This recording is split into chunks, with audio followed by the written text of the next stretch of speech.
My son cut me off for 15 years until I won the lottery. Then he invited me to meet my grandson.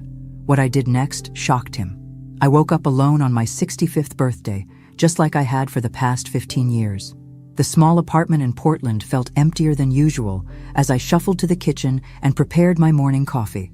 One sad little card sat on my table, from the church, the only one that remembered. Beside it, the photo of my son Richard, frozen in time 15 years ago. The last photo I had of him. I touched his face through the glass, remembering the little boy who once couldn't sleep without my goodnight kiss, who'd crawl into my bed during thunderstorms. How did we get here? How did I become the mother whose son pretended she didn't exist? Working double shifts as a nurse after his father walked out wasn't a choice. It was survival. Every extra hour meant Richard could have the books he needed, the sports equipment, eventually college tuition, paid in full by me. But to him, those hours translated to abandonment. My financial caution became controlling. My guidance became interference. The final breaking point came over $5,000. Just $5,000. This is a once-in-a-lifetime opportunity, Mom. MedTech Solutions is going to revolutionize the market. His eyes had burned with that familiar intensity. The same look he'd had with 3 previous sure things that burned through his savings. I can't, Richard. That money is for emergencies, I'd said. His face hardened into something I didn't recognize. You've always been like this, controlling, untrusting. How can you say you love me, but not trust me? It's my money you want, not my love, I replied. Words I'd regretted every day since. I made a decision that morning of my birthday. No more lonely anniversaries. 3 hours later, I was parked outside his Seattle home. A beautiful 2-story house in a neighborhood I could never have afforded on my nurse's salary. Through the window, I could see balloons. Of course, we shared the same birthday. My son was turning 40 today. My hands trembled as I rang the doorbell. The laughter inside immediately died. Footsteps approached, and then Richard, looking successful in his expensive sweater, his face instantly hardening at the sight of me. What are you doing here? The words fell like ice between us. Before I could answer, a woman appeared beside him. Vanessa, his wife. She assessed me with cool disdain. Today's not a good time, Richard said, already closing the door. But not before I caught a glimpse of a child running through the living room. A boy I'd never met. My grandson. Please, I whispered. I just wanted to wish you happy. You're not welcome here. I thought I made that clear. The door closed in my face, leaving me standing alone on the porch, tears streaming down my cheeks as the party resumed inside without missing a beat. 15 years of separation, and my own son couldn't spare me 5 minutes on our shared birthday. I drove home wondering what hurt worse, being rejected again, or knowing there was a child in there who didn't even know I existed. Months passed. I tried to bury myself in volunteer work at the local library, where pages that needed organizing didn't judge or reject you. That's where I met Eleanor, an elegant retired attorney with sharp eyes that missed nothing. You're carrying something heavy, she said one afternoon, sliding into the chair across from me. I recognized the look. At first, I deflected, but something about Eleanor's no-nonsense approach broke through my walls. Soon I was telling her everything. Richard, the estrangement, my birthday disaster. Have you tried writing him? She asked. I laughed bitterly. Letters, emails, birthday cards, 15 years worth, either returned unopened or ignored completely. Eleanor nodded thoughtfully. But have you written the truth? Not what you think he wants to hear, but the raw truth? That night, I wrote by hand until my fingers cramped. I poured everything onto those pages. How my controlling nature came from terror of losing him like I'd lost his father. How watching him from a distance through mutual acquaintances had been my only connection to his life. How desperately I wanted to know my grandson. No excuses, just truth and an apology. 3 weeks later, a manila envelope arrived. My hands shook as I opened it, hope rising like a foolish bubble. Inside were the torn pieces of my letter, ripped into jagged confetti. A yellow post-it note read simply, "Stop trying to enter our lives." I sat motionless, the torn pieces of my heart scattered across my lap, just like the letter. In my bedroom closet was a box containing 15 years of unsent birthday gifts for a grandson who didn't know me. That night, I added the torn letter to the collection. At the library the next day, I overheard a mutual acquaintance mention Richard had been promoted to Vice President of Marketing at Bright Path Industries. Not MedTech Solutions, the company he'd wanted my $5,000 for. A quick internet search revealed MedTech had gone bankrupt 2 years after our falling out. Curiosity led me deeper online. Richard's social media showed a carefully curated life, a beautiful family vacationing in exotic locations. Below one beach photo, his caption read, "Celebrating my promotion. Who needs family when you have success?" I closed my laptop, a strange calm settling over me. 15 years of begging for scraps of affection was enough. I would stop fighting for someone who had written me out of his story so completely. That night, I took all the unsent cards and gifts and sealed them in a storage container. Not throwing them away, I wasn't ready for that, but acknowledging they belonged to a reality that would never exist. Time to start living for myself, I whispered to the empty room. I had no idea how dramatically that decision would change everything. 1 year later, I barely recognized my life. My small circle of friends had grown. I'd joined a book club through the library. I even tried water aerobics at Eleanor's insistence, though I still maintained it was glorified splashing. "Anything else?" asked the cashier at Morgan's Market as I finished paying for my groceries. He gestured to the lottery ticket display. Jackpots up to $220 million. Everyone's buying tickets. I never played the lottery. Too many years watching patients gamble away rent money had soured me on games of chance. But something, perhaps the milestone of surviving a full year without contacting Richard, made me pause. "Why not?" "1 ticket," I said, handing over $2. The ticket sat forgotten in my purse until 3 nights later, when I absent-mindedly turned on the evening news during dinner. The announcer's voice cut through my thoughts. "Tonight's Powerball numbers are..." My hands froze mid-bite as the numbers appeared on screen. Slowly, I reached for my purse, extracting the crumpled ticket. I checked once, twice, 3 times. My heart thundered so loudly I could barely hear the announcer confirm there was a single winner. In Portland, Oregon. I sat motionless in my chair until midnight, staring at the ticket. $220 million. It wasn't real. It couldn't be real. But it was. The attorney I contacted the next day looked equally stunned. "Ms. Wilson, you understand that's $128 million after taxes as a lump sum payment?" I nodded, still numb. "Oregon allows winners to maintain some anonymity by claiming through trusts or LLCs," he explained. "The name will be public record, but we can create something generic." As he detailed the process, a memory surfaced. Richard's face when I'd refused him that $5,000. His bitterness that I didn't trust his judgment. Now here I sat, trying to process more money than I could comprehend. "You have no idea how many people will come crawling out of the woodwork," the attorney warned. "Family you haven't heard from in decades will suddenly remember how close you were." Family. The word hung in the air between us. Richard's face flashed in my mind, followed by the glimpse of my grandson I'd caught before the door closed in my face. A strange feeling settled over me. Not excitement or even happiness, but something sharper. For 15 years, I'd been powerless, begging for crumbs of attention. Now, for the first time, I held the cards. "Set up the trust," I said quietly, "and I'd like to discuss how to keep this as private as possible." As I left his office, stepping into the bright Portland sunshine, I felt something I hadn't experienced in years. Power. 6 months passed while I followed my financial advisor's guidance. I established the Wilson Family Trust to receive the lottery winnings, maintaining a low profile. Outwardly, nothing changed. I still volunteered at the library, lived in my apartment, and drove my 10-year-old Honda. "You're the most disciplined lottery winner I've ever seen," Eleanor remarked over coffee. As my only confidant, she'd watched me meticulously plan while rejecting the usual lottery winner splurges. "I learned discipline raising a child on a nurse's salary," I replied. "Besides, flashy spending attracts attention." I did allow myself one carefully calculated indulgence. A modest but beautiful 3-bedroom house in a quiet Portland neighborhood. To explain the purchase to acquaintances, I casually mentioned selling family property in the Midwest that had been tied up in legal disputes for years. 6 months after claiming my winnings, I was arranging books at the library when my phone buzzed with an email notification. My heart stuttered when I saw the sender, Richard Wilson. "Mom, it's been a while. Heard from Sarah Miller you moved to a nicer house. Everything okay? Maybe we could talk sometime."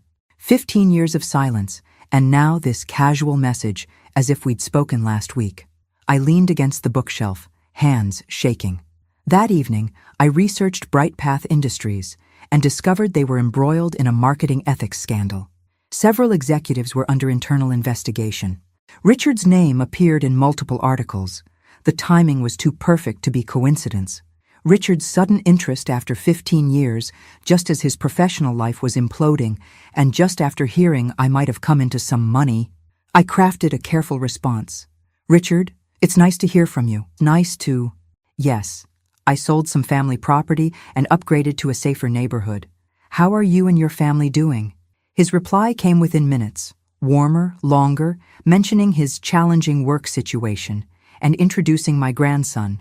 "Nathan is 12 now. He's always wanted to meet his grandmother. Perhaps we could have lunch sometime." Always wanted to meet me? The boy who didn't know I existed until Richard needed something? I stared at my phone, a strange calm settling over me. For 15 years, I'd have given anything for this invitation. Now it felt hollow, transparent. Still, there was Nathan, the innocent in all this. A child who deserved to know his grandmother, regardless of his parents' motives. "I'd love that," I replied, even as my mind began forming a plan. Seattle's Harbor View restaurant was Richard's choice, upscale enough to impress, with floor-to-ceiling windows showcasing Elliott Bay. I arrived early, dressed simply but well in a blue dress I'd splurged on. My only visible concession to my new wealth was my car, a new Volvo SUV that I'd justified as safer for potential visits from a grandson. Richard, Vanessa, and Nathan arrived precisely on time.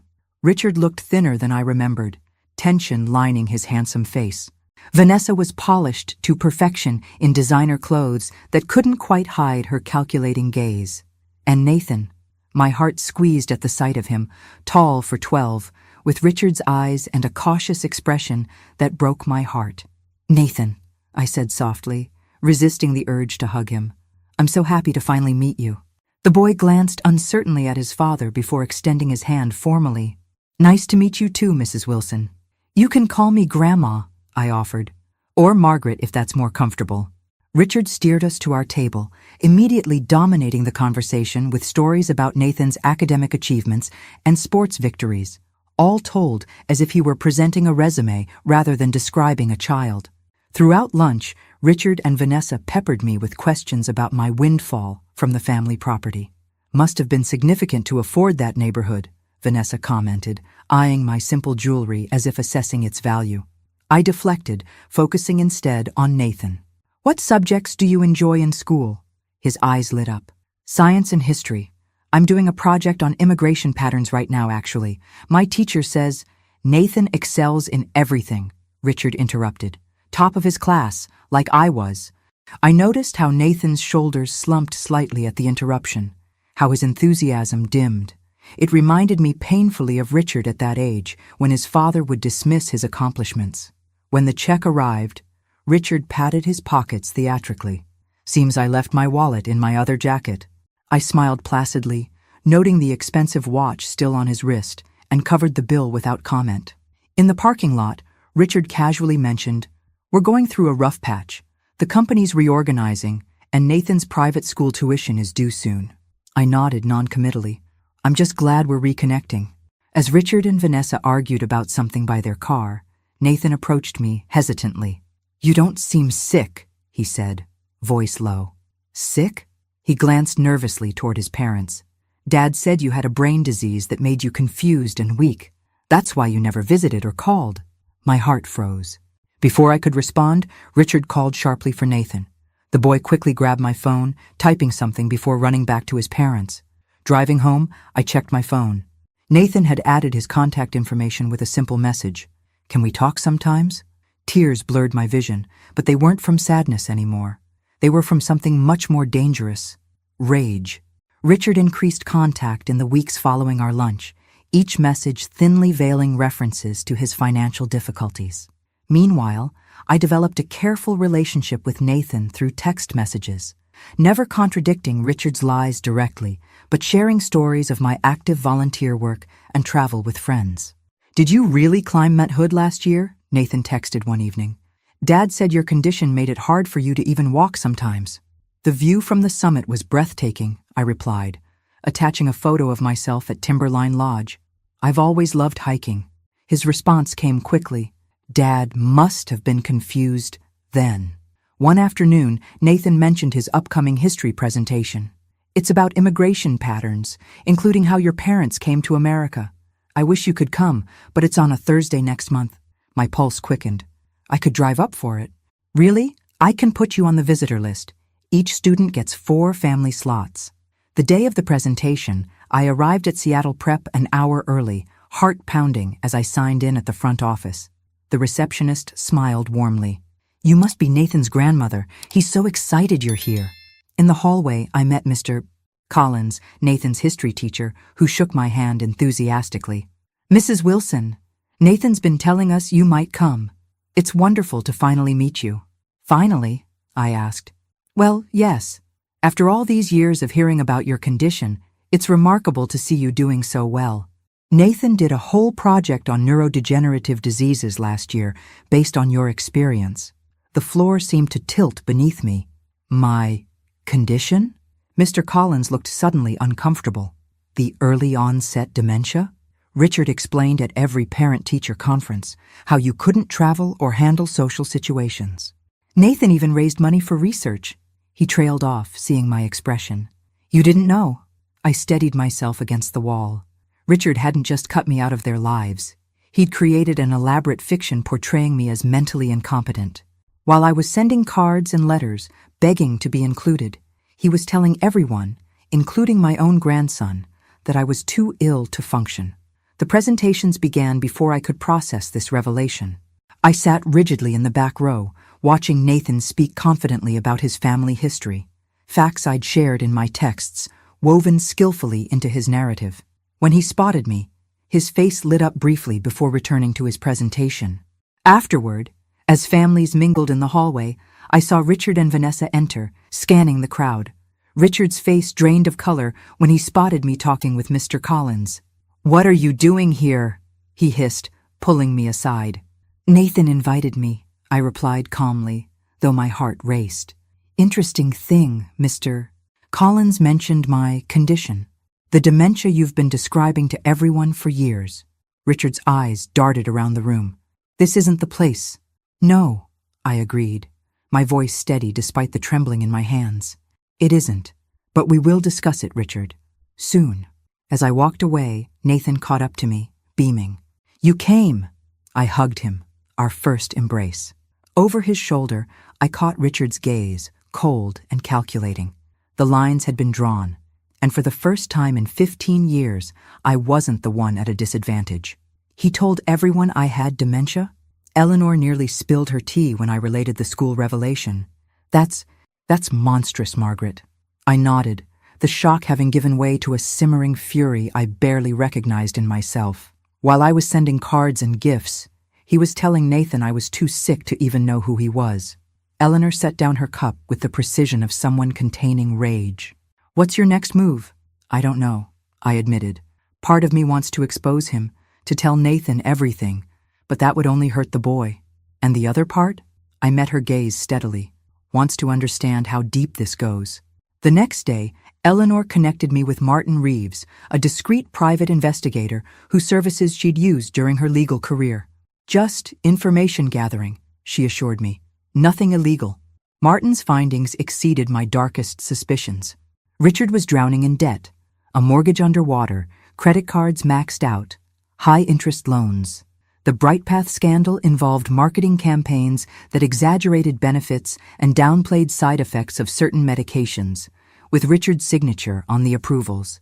"He's looking at potential termination," Martin explained.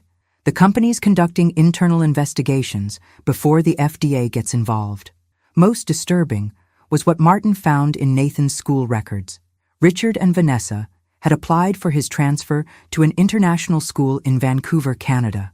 The application required a substantial deposit and proof of Canadian residence within 30 days. They were planning to run, using my money.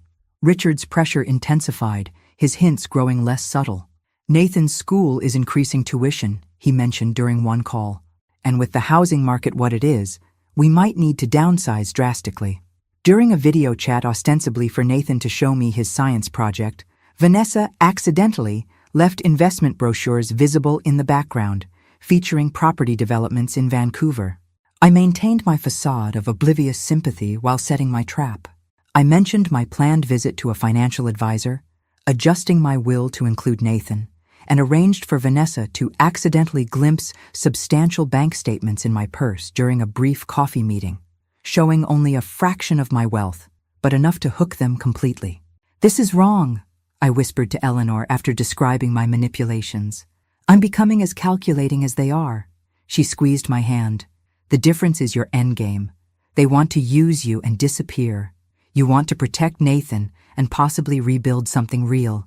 That night, Nathan texted me, "Dad and Mom are fighting a lot. I heard them talking about Vancouver again.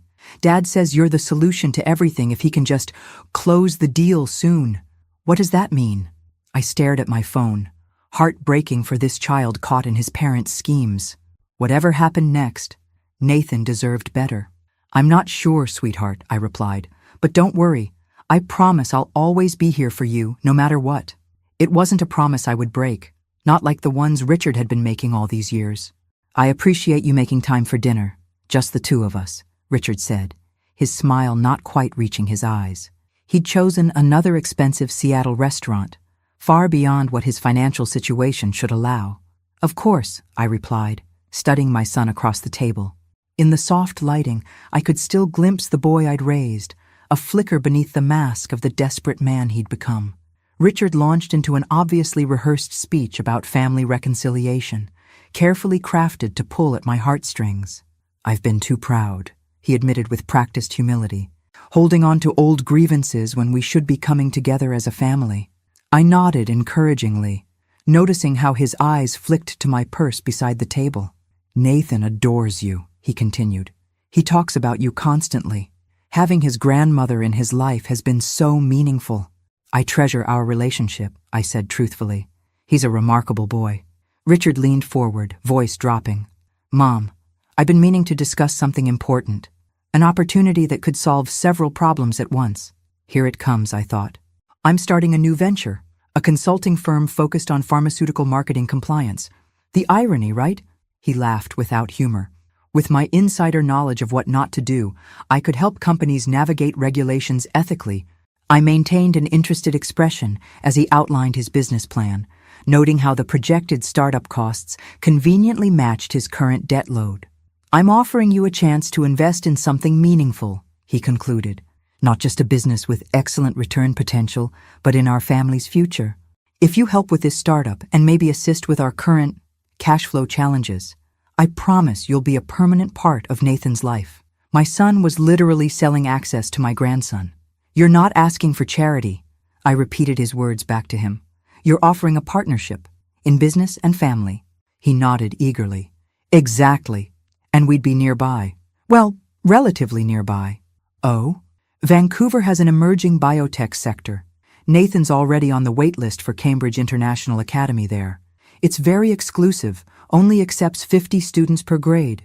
We need to secure his spot with a deposit by next week." I took a sip of water, buying time. "Vancouver? British Columbia? That's quite a move. A fresh start," he said smoothly. "For all of us. You could visit any time." Just as Martin had discovered, they were planning to take my money and flee across the border. "I'll need to think about it," I said carefully. Richard's smile tightened. "Don't take too long. These opportunities have timelines." That night, a text from Nathan appeared. "Grandma, I overheard Mom and Dad fighting after you left. Dad said they need to close the deal with the old lady before she changes her mind. I think they meant you. They're talking about moving to Canada, but they haven't told me anything. Please don't tell them I said this." I sat in the darkness of my bedroom, a strange calm settling over me. For 15 years, I'd mourned the loss of my relationship with Richard. Now I mourned something different, the man I'd thought my son was. It was time to end this charade. "I'm so pleased you could all come for the weekend," I said, welcoming Richard, Vanessa, and Nathan into my Portland home. I'd suggested they visit to discuss my investment decision, bait they couldn't resist. My new house was comfortable, but not extravagant, a deliberate choice to maintain my cover story. Still, I noticed Vanessa's eyes cataloging every item, mentally calculating values. "Beautiful place, Mom," Richard said, his gaze lingering on the original artwork in my entryway. "Quite an upgrade from your apartment." "The family property sale worked out well," I replied vaguely. "Nathan, would you like to see the room I prepared for you? There's a telescope on the balcony. We have a clear view of Mount Hood on good days." Throughout the weekend, I observed Richard and Vanessa carefully. They performed the roles of loving parents when they thought I was watching, but in unguarded moments, their impatience with Nathan was obvious. They interrupted his stories, dismissed his interests, and exchanged irritated glances when he asked questions. When alone with me, Nathan visibly relaxed, his nervous stutter disappearing, his passion for science and history emerging in animated conversations. He reminded me so much of Richard at that age, before the bitterness took root. Saturday afternoon, while Richard and Vanessa went for a walk, really a strategy session I suspected, Nathan showed me a brochure he'd found in his father's briefcase. "Cambridge International Academy," he said, pointing to photos of an imposing building. "In Vancouver, Dad's briefcase was open and I saw it. I don't want to go there, Grandma. All my friends are in Seattle, and I just found you." I hugged him tightly. "Whatever happens, we won't lose touch again. I promise." That evening, I prepared a special dinner. I'd spent the day cooking Richard's childhood favorites, pot roast with carrots and potatoes, warm rolls, and apple pie for dessert. As we sat down, Richard and Vanessa exchanged knowing looks. They believed this nostalgic meal signaled my capitulation. After dinner, I invited everyone to the living room. "I have something important to share," I announced, watching Richard and Vanessa lean forward eagerly. 15 years ago, Richard, you walked out of my life over money, $5,000 I wouldn't loan you. Today, it seems money is the only thing bringing you back." Richard's smile faltered. "Mom, that's not fair." I raised my hand, silencing him. "I hired a private investigator." The color drained from Richard's face as I placed a folder on the coffee table. "He documented everything. The lies about my dementia, your financial problems, the Vancouver plans you're hiding from Nathan, and the Bright Path investigation. I know why you suddenly remembered you had a mother after 15 years. Vanessa stood abruptly. "This is outrageous! You spied on us?" "I protected myself," I corrected calmly. "And Nathan." Richard's shock gave way to anger. "So this whole reconciliation was just a setup? You're no better than you claim we are." "The difference," I said quietly, "is that I genuinely wanted to know my grandson. You just wanted my money." Nathan's voice broke through the tension. "Is it true, Dad? About Grandma's disease? About Vancouver?" The silence that followed was all the confirmation he needed. The next morning, after a night of painful truths, we gathered again in my living room. Richard looked haggard, Vanessa tense, and Nathan, my heart ached for him, had the bewildered expression of a child whose world had shifted beneath his feet. "I have a proposal," I said, placing a manila envelope on the coffee table. Richard eyed it suspiciously. "More investigator reports?" "No, a potential solution." I outlined my terms clearly. I would pay off their mortgage and establish an educational trust for Nathan, with conditions. They must remain in Seattle. Nathan would spend 1 weekend a month with me. Richard would face the Bright Path situation honestly instead of fleeing. And most importantly, all of us, including me, would attend family therapy. "You're bribing us," Vanessa said flatly. "I'm offering a path forward," I corrected. "Not just throwing money at the problem and hoping it disappears, which was your plan, wasn't it?" Richard's face flushed with anger. "You have no right to dictate our lives." "No, I don't," I agreed. "You're free to decline. Continue with your Vancouver plans if you can fund them. Try to outrun the Bright Path investigation. But Nathan stays in my life either way. You can't—" "I can petition for grandparent visitation rights," I interrupted, "especially given the documented pattern of deception you've maintained. Eleanor has already prepared the paperwork." This was a calculated risk. Grandparent rights were difficult to enforce. But Richard didn't know that. "You're blackmailing us," he said, voice shaking. "I'm offering you a chance to rebuild something real," I replied. "Not based on lies or money, but on honesty. It won't be easy. Trust has been broken on all sides. But Nathan deserves better than what any of us have given him so far." Vanessa, ever practical, studied the financial details in the envelope. "We need time to discuss this." Nathan, who had been silent throughout, finally spoke. "Why did you lie about Grandma all these years?" he asked his father. "Why did you tell everyone she was sick?" Richard wouldn't meet his son's eyes. "It was complicated, Nathan." "No, it wasn't," Nathan insisted, a new firmness in his voice. "You lied because it was easier than telling the truth, that you didn't want me to know her." In that moment, I saw something shift in my grandson, a recognition of adult fallibility that comes too early for some children. He looked at his father, not with anger, but with disappointment, perhaps the most painful thing a parent can see in their child's eyes. "I think Grandma's idea is good," Nathan said quietly. "I want to try therapy. I want to stay in Seattle with my friends. And I want her in my life."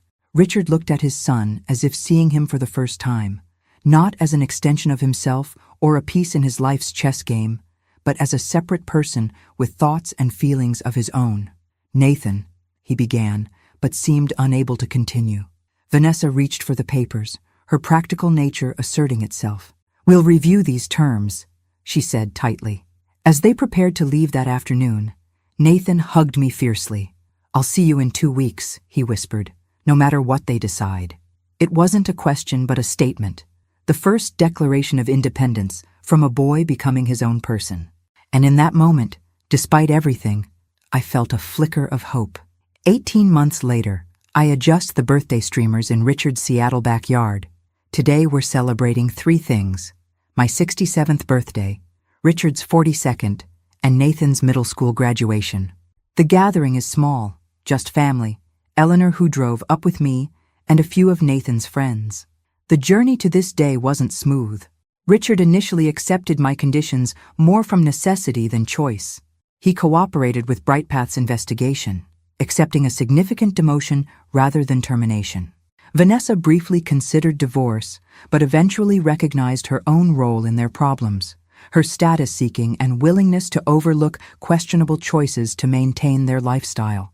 Our therapy sessions revealed painful truths: Richard's resentment over my long working hours when he was young, my fear of abandonment after his father left, Vanessa's insecurities stemming from her own dysfunctional family.